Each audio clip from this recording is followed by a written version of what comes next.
First home game, first win.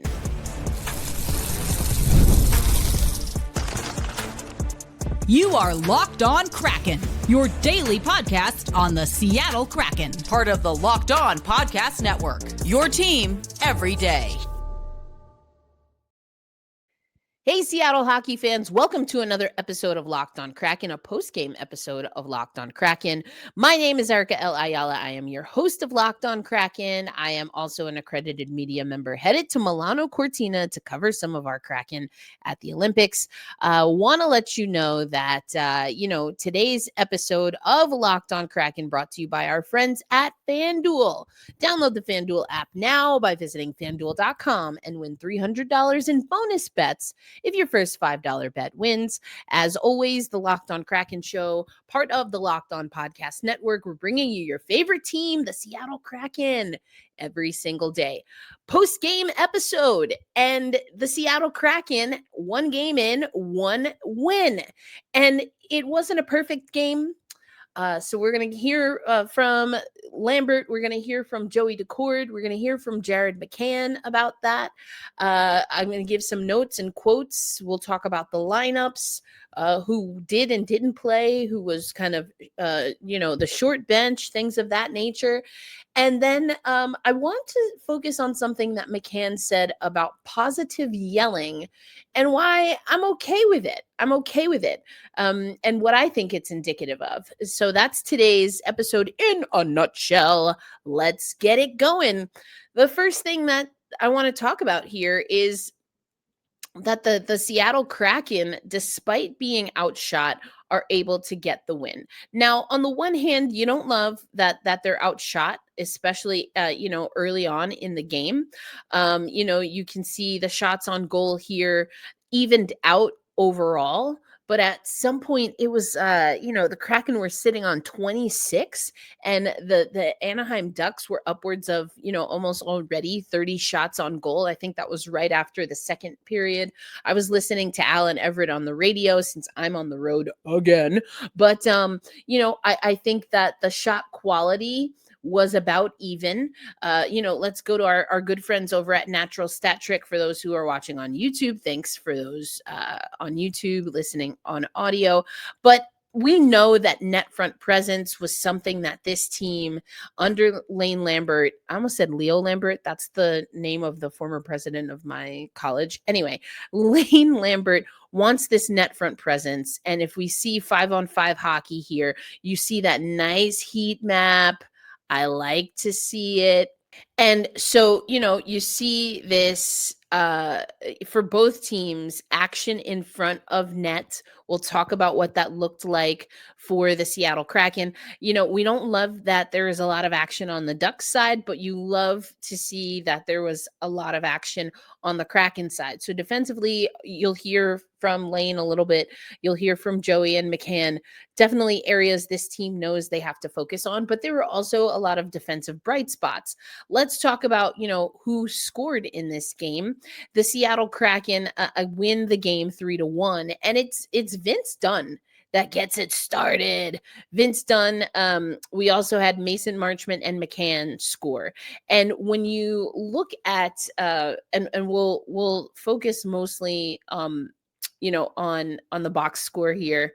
Let me actually go to the summary because that was distracting me. Okay, here we go. Here we go. Vince Dunn from Larson and Schwartz. What I liked about this first goal, I'll start there, is that, and this is something that I talked about and I noticed from the first preseason game, the preseason home game. The Seattle Kraken, to me, and I asked Lane Lambert about this, they seem to want to get into the offensive zone as quickly as possible. And I love that approach, so that, because you hear this term, get pucks in deep, blah, blah, blah, blah, blah, and it's just something that hockey players say. But what I like about this Kraken team under Lane Lambert from my early observations is that they do get the puck in deep, but then they send numbers. They're also so the puck it's not just always dumping the puck, although in this, I think this was the goal where it goes into the corner. Or was that, no, that was the McCann goal. Anyway, the point is that the puck is getting into the offensive zone as quick as possible. And then we see sometimes, and this was the case on this goal, because it was Schwartz and Larson, right, who assisted on Dunner's goal. Let me double check. Yes. Okay. So we saw that Schwartz gets into the zone quick. He occupies the middle and then curls out. Larson comes in. He's following the attack. He gets a quick hit. And then Vince Dunn is on his flank, on his left side, comes in, bangs it, goal.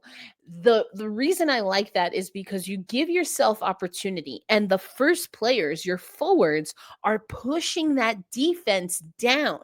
They're pushing the defense down. And once you can condense the defense, then you can, if you're condensing them, because sometimes they'll stay compact because they don't want you net front. But if you condense the defense and you push them down early, then you kind of make them have to scramble if they want to push you up and out.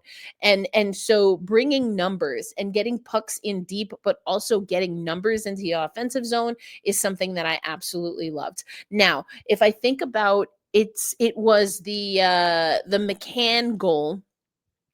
I want to skip to the McCann goal because I think it sets the same tone.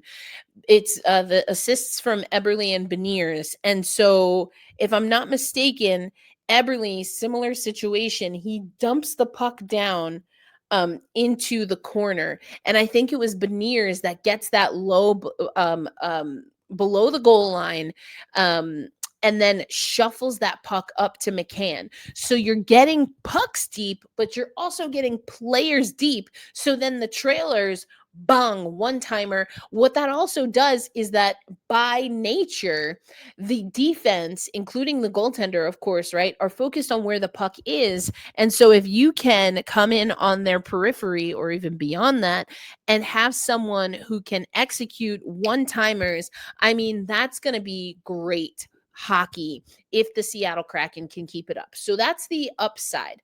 Another thing, and this is the second goal that a lot of people talked about. Brandon Montour did get the start here. I'll go over the lines and combos in just a little bit. He did get the start, and he was very aggressive. Someone who we didn't see in preseason, we hadn't seen in practice. He got cleared just the other day. We didn't talk about it. I was on the road, but he did have media availability the other day. And for him to be so active, so involved was huge. He is basically fronting on the forecheck, pokes the stick away, break away, and then is able to find Mason Marchment. And that's what I love so far about this version of Kraken hockey, is that if a guy is going, he doesn't go alone. That's huge. There are so many times where, throughout the years, we're in season 5 now, where you see a guy, he makes a good move and he's all by himself. And so no one's there. It's just easy for the defense to collapse on that one player. And then, the puck gets pushed out of the zone or goes the other way completely. This is control. This is an exciting version of hockey. This is early stages. What I think we were promised under Bylsma, but the execution just seems a little bit better, although it's not, it's weird because the focus and the words that we're hearing are a little bit different from Lane Lambert than Dan Bylsma, but the execution, or at least what I was expecting when Dan Bylsma was like, we're going to be fast, we're going to be forward checking, we're going to be doing all the things. That looked a little like a hot mess sometimes.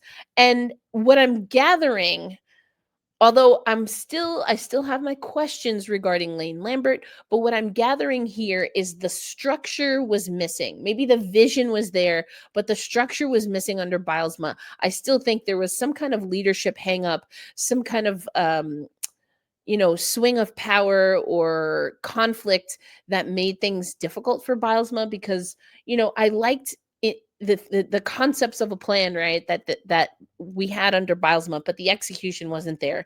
The execution here is early, and it does seem like it's keeping it simple. So those are things that really bubble over from preseason and training camp that I think we do see in this game, because this wasn't a perfect game. Shots on goal overall, 36-31. Faceoffs is something that Lane Lambert talked about, something that he wants to improve, 54% to 45%. But the fact that they win in faceoffs, and it's something that Lane Lambert wants to improve, I love. The power play, nobody scored on the power play, although McCann said he liked the chances. Beniers had a chance there. He said, the puck just kind of blew up on the stick. That happens. Penalty minutes were at a minimum. Hits were there. Block shots were there. And the Kraken were winning in those categories. They had more giveaways by a lot, 24-12. And that's where the sloppy play, I think, we'll hear from McCann later in the episode again and talking about this, positive yelling. But there is a switch that this team was able to hit. And I think it's because it seems to me like there is direct communication. But again, we'll get into that a little bit later on the show. Let's before we hear from some guys, I want you to hear from Joey. I want you to hear a little bit from Lane, and then McCann in the last stanza, in the last period, if you will. Let's first go over the line combinations and some things that I thought were pretty interesting.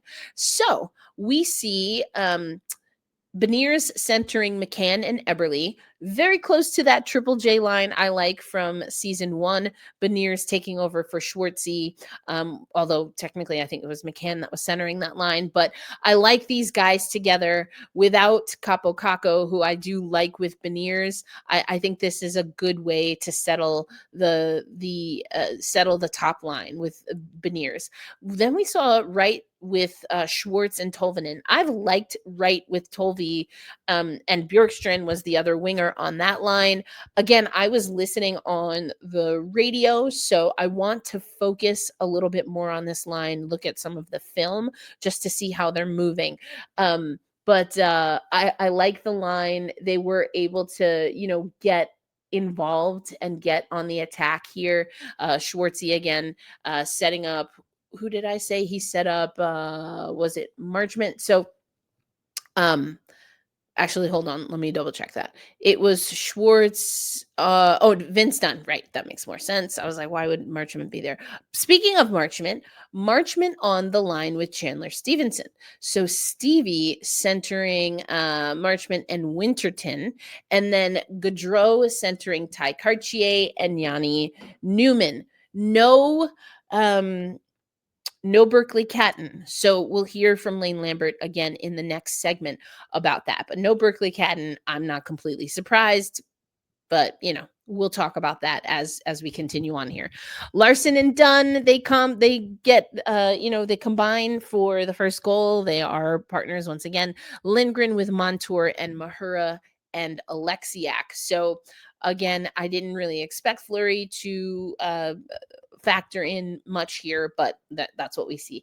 Eberle, Stevie, and Beniers, Dunn and McCann on that first power play unit. Schwartz, Wright, and Marchment with Montour and Tolvanen.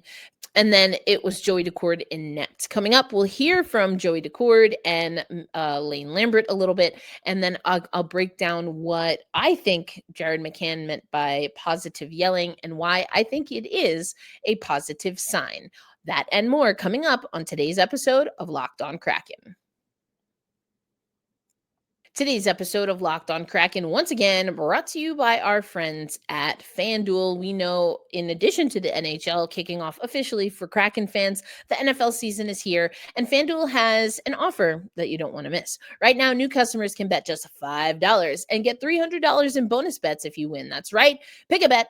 Put down $5, and if it hits, you'll unlock $300 in bonus bets to use across the app. You can use it for parlays, player props, to follow your fantasy team. You can even look at lines during the game live. Whether you're a casual fan or love to dive into stats, FanDuel makes the game day experience much better. So what are you waiting for? Visit FanDuel.com to download the FanDuel app today and get started.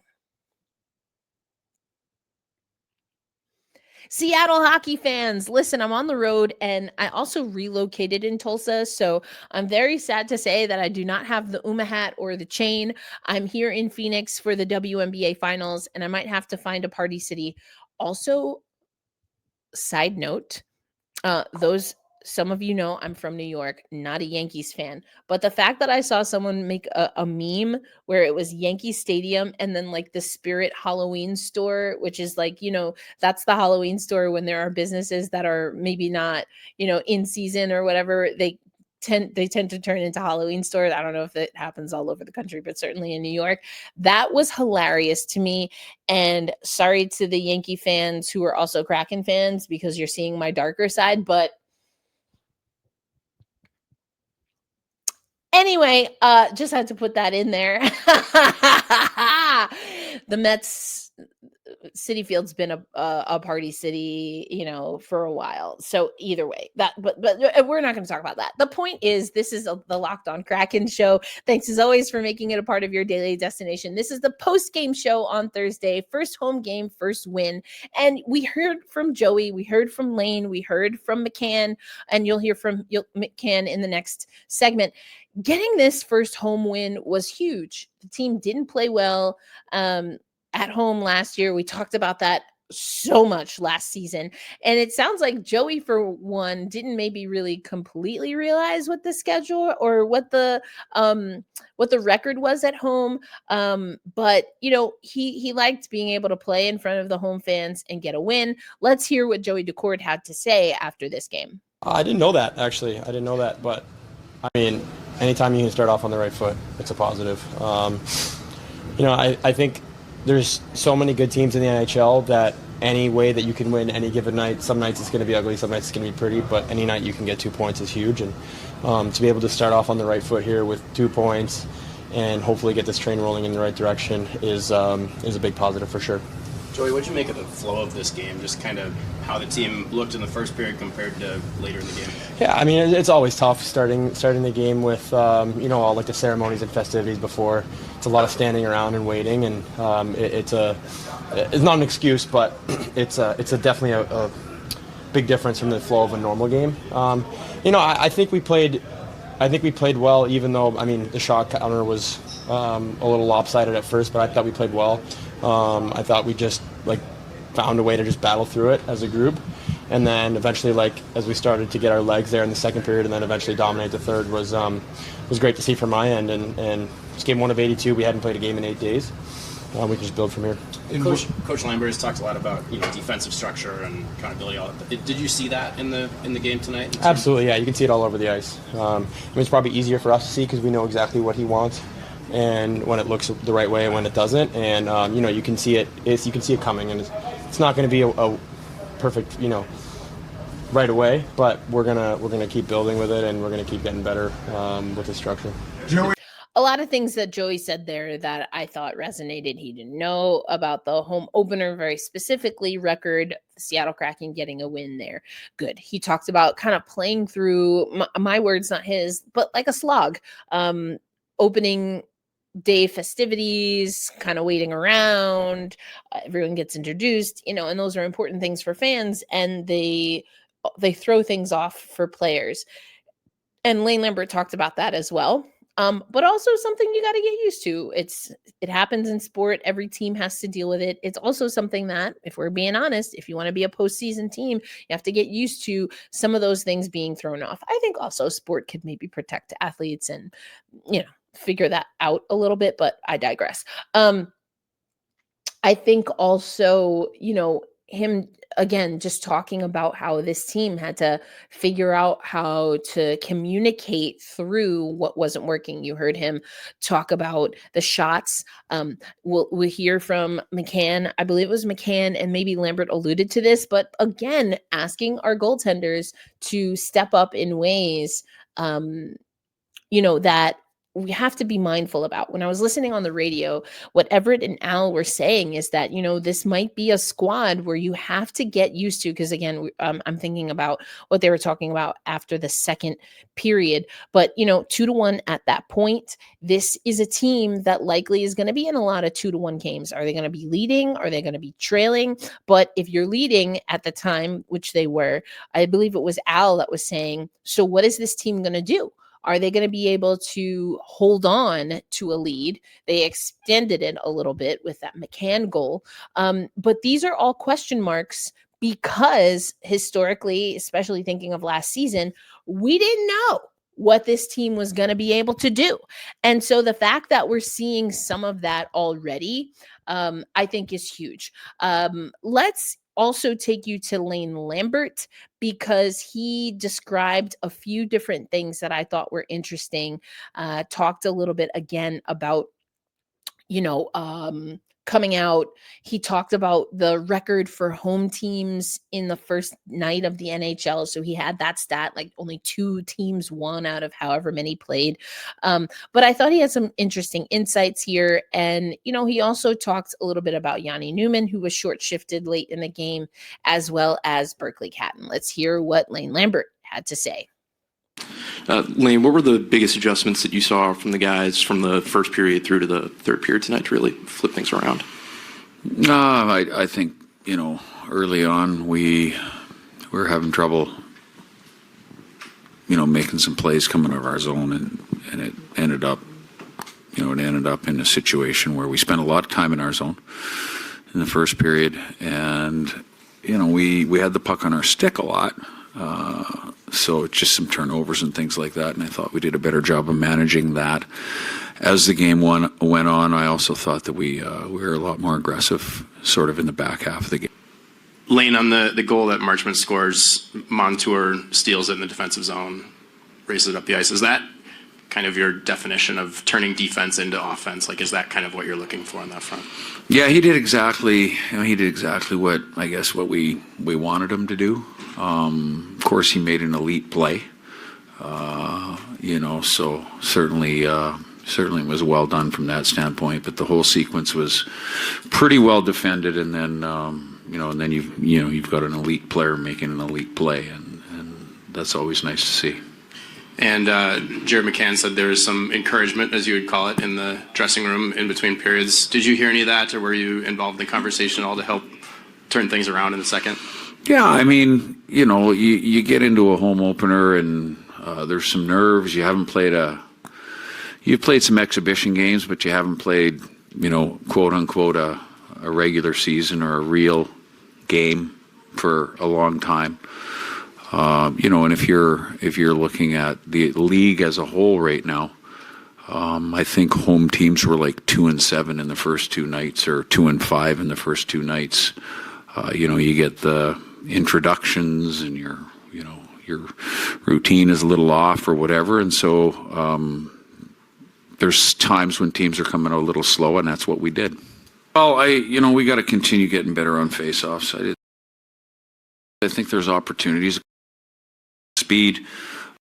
Don't see it on the score sheet.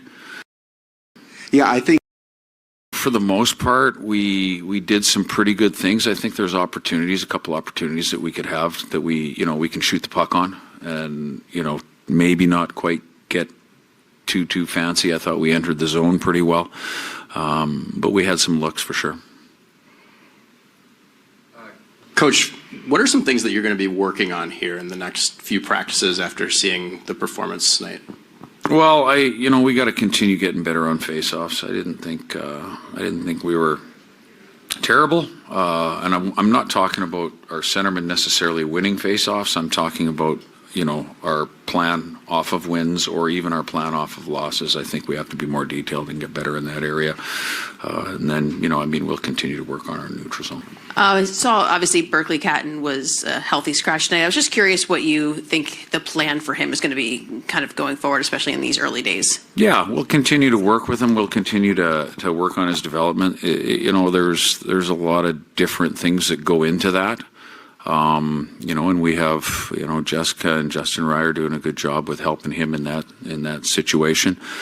He'll get his opportunity, at some point here. So, he just has to be patient. Everyone just has to be patient, and we'll see where we go from there. If you can tell us about the helmet that we saw as looked like maybe the Player of the Game award, if there's any story behind that. It's super personal. It's inside the locker room, so those kinds of things. But it's a helmet from one of our owners that gave us the Formula One helmet from the movie. So I think it's pretty awesome that he did that, and it's pretty special when players are able to give it to each other. So I didn't play the Newman clip, but Stevie was double shifted, and that Lane Lambert said Anaheim kind of shortened their bench, we shortened our bench, and that's what we did. And then I forget who asked the question, but they followed up and were like, okay, so like, what was the decision there? What was the reasoning, rationale kind of vibe? And Lane didn't get specific. He just basically said it was a coach's decision. So Newman, who I thought again I was super high on how he performed. If I had to guess, and again, I was listening on audio, so I want to watch this game again. But if I had to guess, that had to do with defense. And that's something that Jani Newman is going to have to figure out. And I do think that he stood out a lot for a team that we don't see a lot of offense from. He stood out a lot in preseason. That being said, if he can't do what needs to get done defensively, if he can't do what Lane Lambert specifically wants him to do defensively, then we might have to have a different conversation about Jani Newman. But I want to close out the episode talking about positive yelling, or at least that's what Jared McCann called it. We got that coming up on Locked on Kraken.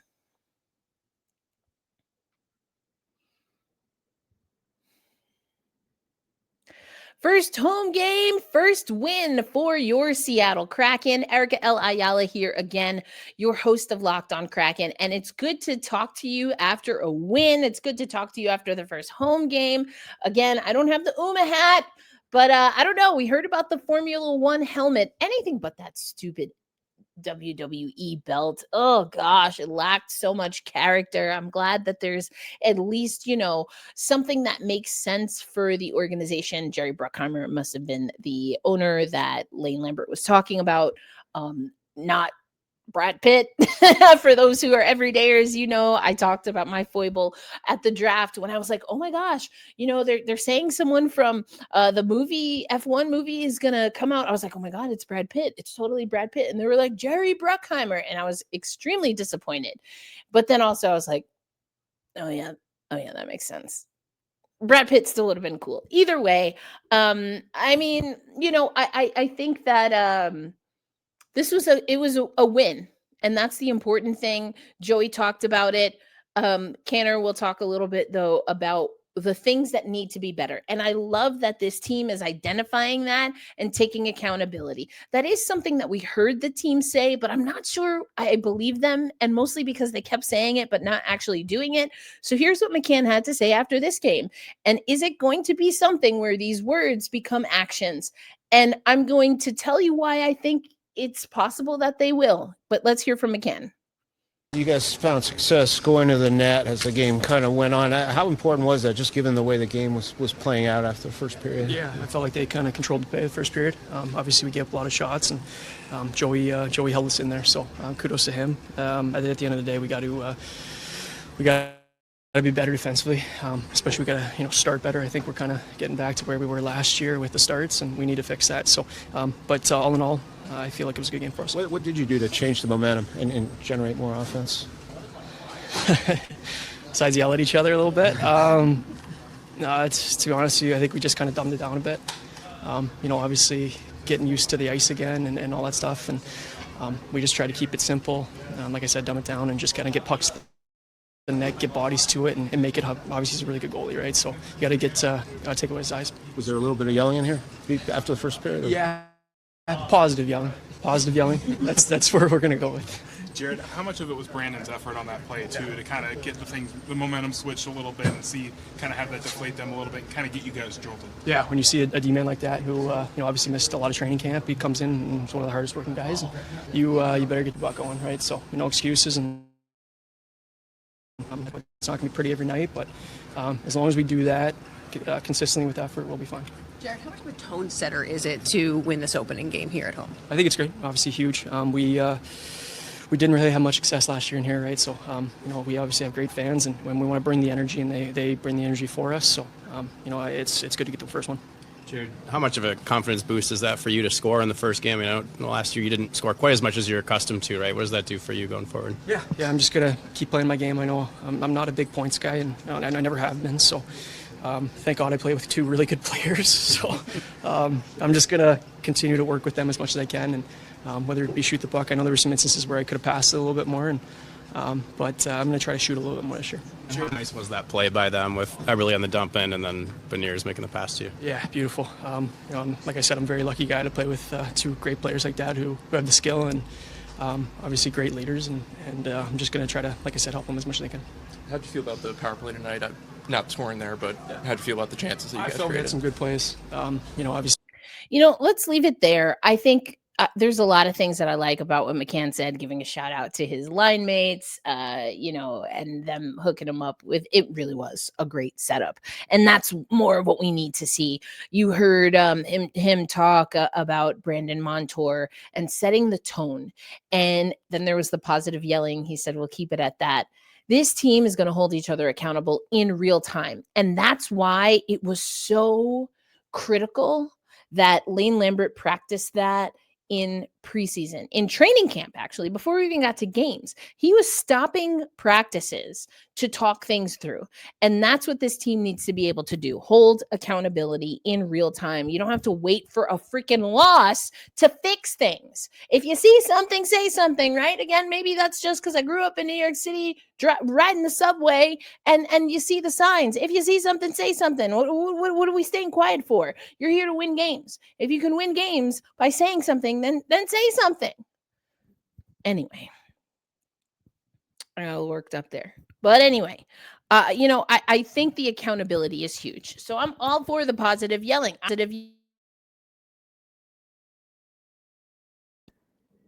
Look at that. I start positive yelling, and then my mic all of a sudden mysteriously, I should say, gets cut off. All right, StreamYard, relax. Let me do my thing. No, but this positive yelling, I think it's holding each other accountable. But also you heard him say Brandon Montour set the tone with his game. Doesn't practice a lot, didn't have any preseason games, and he's getting after it. Not only does he free the puck on a poke check, right? On a forecheck. I guess it wasn't really a forecheck. Well, a defensive forecheck. I don't know. Is it different?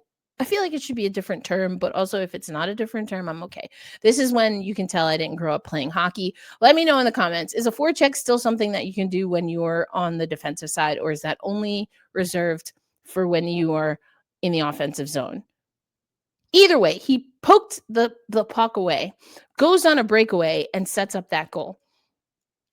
And McCann is saying this is how we play. He didn't talk necessarily about the goal itself, but the work that is required to get goals. And that is something that this team, you can look at last season, sure, but I don't ever know that I've heard this team take complete and utter ownership and responsibility and talk so openly about what it takes to score. You don't just get to score in the NHL. Or you shouldn't, because we can talk about defense for the Kraken. You shouldn't. And so you got to work at it. But if you do certain work, the unglamorous work, it makes things so much easier. And that's what we saw in this game. That's my biggest takeaway. And if we can bottle that up, then this will be a much better season than I am anticipating. I will say, my theme coming into the regular season, in the preseason and training camp, was vets versus new threats. I don't think that Lane Lambert 100% trusts the new threats. And it's something that a lot of you in our YouTube comments have been wondering yourself. So let's keep a keen eye on that. The Catton situation, I didn't expect. I honestly, I was surprised that he made the roster because I didn't see enough. For me, I didn't see enough for him to be an NHLer. But if you got, I think someone corrected me because I was like, is it 11? Is it 10 games? Apparently it's 9. Somewhere between 9 and 11 games that he has to act like games where he's in the lineup. How long are they going to tap him out completely? At this point, I think you might as well. But they're going to, it seems like, a la Shane Wright, give him a little time to even figure out what that's going to be. But I want to keep an eye on that because vets, new threats, there's opportunity for a little bit more newness, but I think there's a reluctance to do that. And I don't know that I like it completely, but I understand it. And this is what we've been talking about in the offseason. What is the goal of this organization? And I just feel, or I get the sense that some of the things, especially since Dan Bilesma was let go, that were said by ownership are not necessarily the things that we're seeing in practice. Jason Botterill or Lane Lambert take to heart. So once again, is that just something that they said to justify a move? Or are we in a situation where the expectation from one group from the organization and another group and the group closest to the team are on different pages? I hope it's not that. I hope, I don't know that I hope, but the gamesmanship or the things that you say to sell or to justify a decision, maybe that's what some of that press conference was. But we've talked about it before. I didn't like that press conference. It didn't give me a lot of confidence. I thought that there was a lot of throwing Dan Bilesma under the bus, when for me, I can see why, and I've alluded to this throughout the offseason, I can see, especially seeing Lane in, the difference. And so if that's what you wanted, I get it. There is a difference early on. There's a difference. Structurally, discipline is different. But there are also things that, again, got put on Bilesma's shoulders that I don't think are completely his fault. And this organization is not in the clear. This organization is not in the clear. This is a good win. We'll take the win. It wasn't, always pretty, but they got the win. And a win is a win is a win is a win is a win. And it's the first win. So you can, I don't want to say excuse, but you can understand maybe some of the rust. Now it's that we've set a baseline. Where does this team go from here? And will we see a little bit more of things play out on if this organization is aligned or if there's still some misalignment? I think the usage of Berkeley Catton could be indicative of that. Jani Newman could be indicative of that, although I think also it might be a defensive thing. So again, listened on the radio, and it's not that Al and Everett are great, which is why I love listening to the radio. But for me, those who are everydayers and OGers, I'm an eye test gal, I'm an eye test girly, and I want to make sure that what I'm seeing on the page or what's being interpreted through stats and through what we're hearing from the players, that I can give you examples from what I'm seeing. And that's my hunch, is that this has to do with defense. And I think it's fair to an extent. And there is going to be a time where offensively, this team probably needs a player like Jani Newman. So what's the balance there? And, how much of a tight leash does he get? And can he handle it? Is this being communicated in a way where he can accept it and grow, or is this going to be something that creates a rift? And that could be on Jani. But if it's not communicated properly, then that's an organizational issue. But again, maybe things we don't have to talk about. I hope we don't have to. I'm just giving you my early observations and things that I'm going to be keeping a keen eye on. Defensively for Jani Newman, is this a team that, the front office and hire is going to get out of the way of what is good for the team right now? Or is there a larger kind of goal and play in mind. What is the balance there? It's kind of like, hurry up and wait is how I would describe the clash that we're seeing sometimes between what is said higher up and what's said from Jason Botterill and the coaching staff. So we'll see. But it's a win, Seattle hockey fans. The rest of the week for the Seattle Kraken, they will practice on Friday tomorrow and then take on the Vegas Golden Knights at Climate Pledge Arena on Saturday. Sunday's a travel day, Monday a practice day, and then Tuesday they take on Montreal, and on Thursday they will take on the Ottawa Senators. We will have all of the action here for you. Also, welcome back, Joe Dabney. Glad to have you. So we are rolling. We're going to have things for you on social media as the season continues. A reminder to be kind to yourselves so you can be kind to others. We hold fast, we stay true, and loud and proud, we say, let's go Kraken. Uma hat. Although I don't have it on, the vibe of the Uma hat is here. Again, my name is Erica L. Ayala, and I will catch you on the next episode. Peace out, everybody.